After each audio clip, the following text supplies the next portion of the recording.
Op got rejected by a guy who gave her butterflies and wants to know if she should reach out to him. She updates 3 years later painting a love story, but a commenter goes through her post history to reveal a different narrative. Posted by u/chroma_sparkles. So, I, 31F, was seeing a guy, 38M, for about a month. We went on 7 dates total and slept together twice. He seemed very excited about me in the first 3 weeks, planning dates, kissing, holding hands, and showing general PDA in public. He paid for every meal and activity, and he texted me daily. We had great conversations, and everything seemed to be heading toward us happily dating. Then, this past week, I suddenly noticed him slow fading me. Yesterday, when I asked if he was available at all this week, he sent me a text apologizing profusely, saying he thinks we should see other people. I simply replied, while bawling my eyes out, "It's okay. Good luck with everything." I deleted my Bumble account almost instantly after he sent me that message because I was ready to give up, but I remade it today. After swiping a few times, his profile showed up, and I noticed that he had deleted his account and made a new one as well. No idea why. But that shows me he didn't break things off with me for another woman.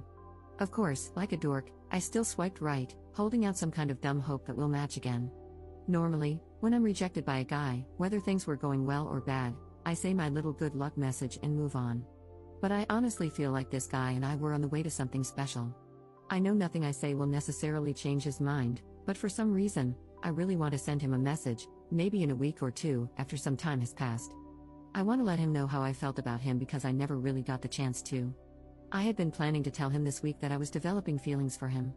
He was nothing but a gentleman, very nice, generous, and he made me feel really special for the first time in a long while. I truly feel like he was developing feelings for me too. He proved it with his actions and words, which left me feeling like he was genuine. So, for him to end things so abruptly has kind of left me confused.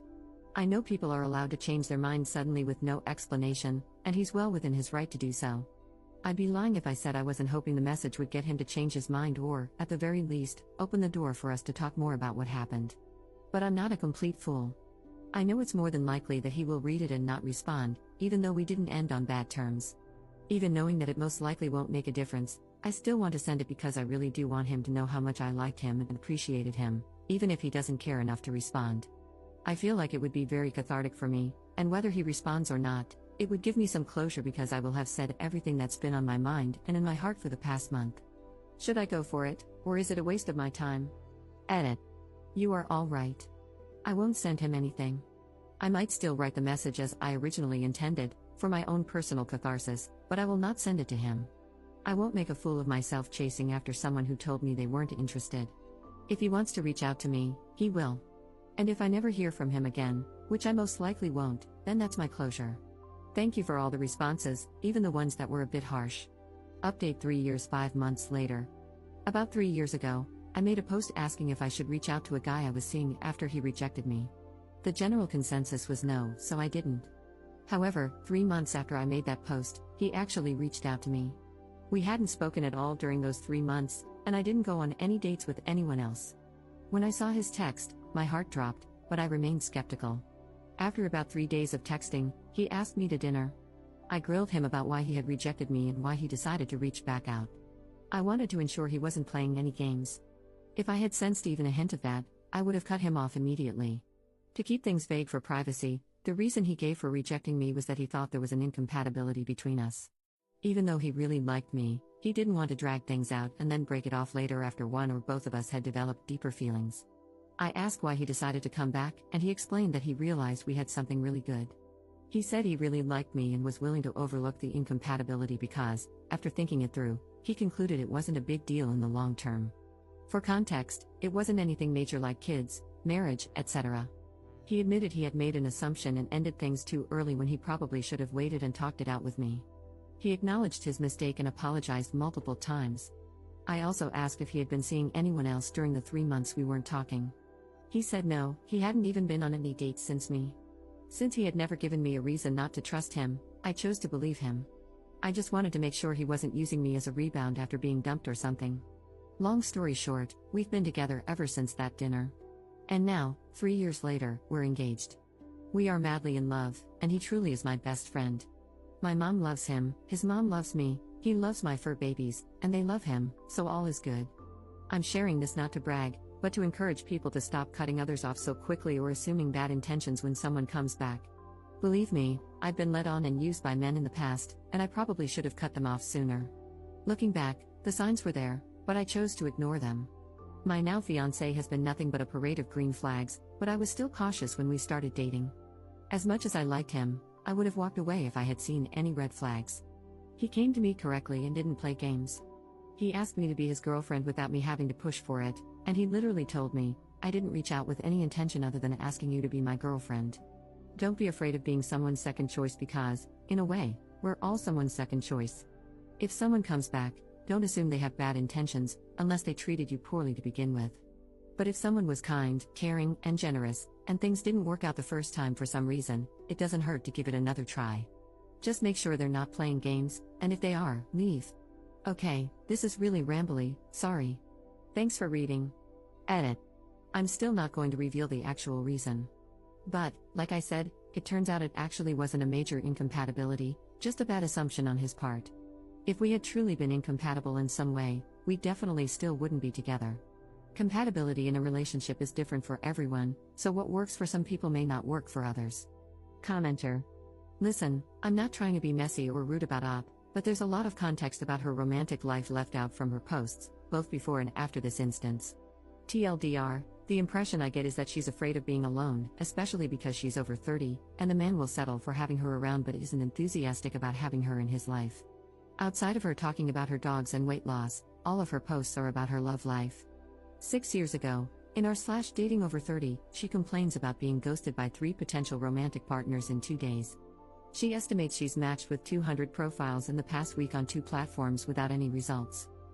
5 years ago, in our /dating over 30, she's talking to 2 guys from online dating platforms. The 2 conversations always turn to cuddling, even when she steers away from that topic. She expresses confusion and seeks confirmation that the guys are trying to get sexual. 5 years ago, in our /divorce, she posts a rant about how she shouldn't be back in the market and deserves her version of domestic bliss.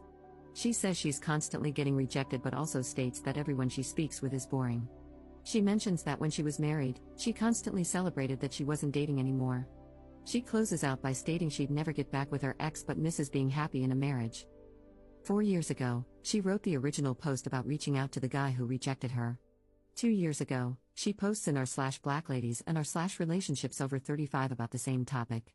She states she's been dating her boyfriend for 14 months and started a conversation about marriage. She's surprised that he's hesitant about marrying her. He says he's not against marriage but is more scared of the possibility of divorce, attributing this fear to watching his parents' nasty divorce. She's shocked because she assumed he wanted marriage, given that his friends and family are all married. She ends by panicking about whether he wants to marry her and wonders if she should give up the desire for a legal marriage to hold on to the relationship. Op waffles between saying she's not waiting for him and mentioning that part 2 of the conversation is coming soon. The comments are revealing, neither of them has retirement savings. Op mentions they won't have kids but avoids addressing questions about her previous statements that she wanted children, etc. Then she makes various posts about selling an engagement ring. The first post, she's selling an engagement ring to purchase another one that fits her preferences. My opinion, he agreed to marry her and she's buying her own engagement ring. The second post, she drops the price to move the ring quicker. Based on her wording, it seems she can't afford the new engagement ring until she recoups the money from the initial one.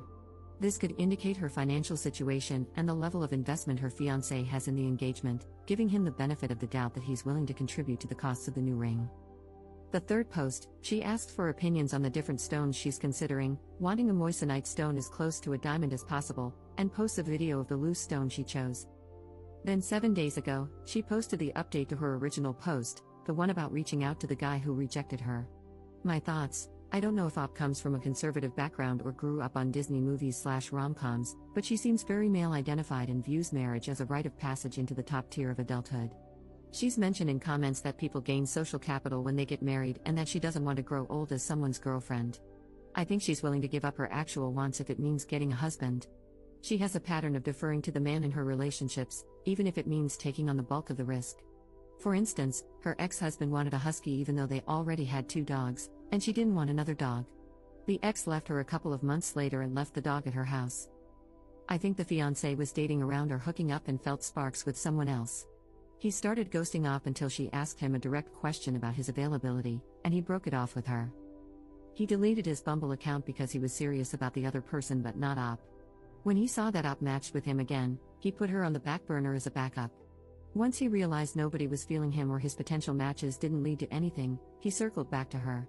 He returned with a half-truth, claiming he made an assumption about their incompatibility, which, to me, translates to liking her well enough but not being invested enough to confirm their compatibility.